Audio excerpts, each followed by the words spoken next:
ताला कुरान करीम में फरमाते हैं, बेशक हमने इस कुरान को शब कदर में नाजिल किया है, और तुम्हें क्या मालूम कि शब कदर क्या चीज़ है। शब कदर 1000 महीनों से भी बेहतर है।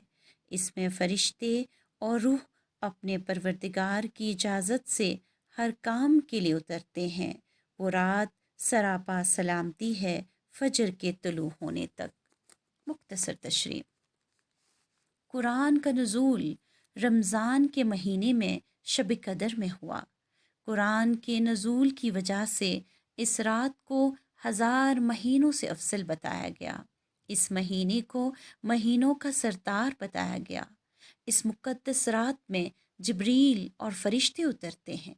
अंदाज़ा कीजिए कुरान की अज़मत का, बरकत का, तक़द्दुस का, जिसके सबब ये रात और ये महीना इतना बाअज़मत बन गया।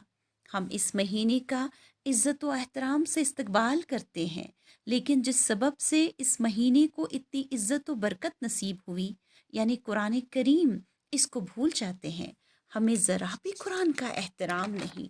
अल्लाह ताला फरमाते हैं, अगर हमने ये कुरान किसी पहाड़ पर उतारा होता तो तुम इसे देखते कि वो अल्लाह के रौब से झुका जा रहा है और फटा पड़ता है। और हम ये मिसालें लोगों के सामने इसलिए बयान करते हैं ताकि वो गौर व फिक्र से काम लें।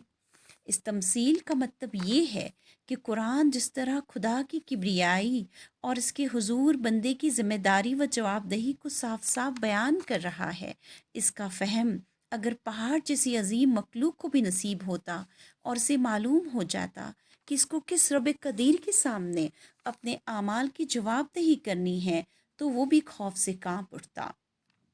लेकिन हैरत के लायक है इस इंसान की बेहिसी और बेफिक्री, जो कुरान को समझता है और इसके ज़रिए से हकीकत जान चुका है, और फिर भी इस पर कोई खौफ नहीं तारी होता, और न कभी से ये फ़िक्र लायक होती है कि जो जिम्मेदारियां इस पर डाली गई हैं, इनके बारे में वो अपने खुदा को क्या जवाब देगा।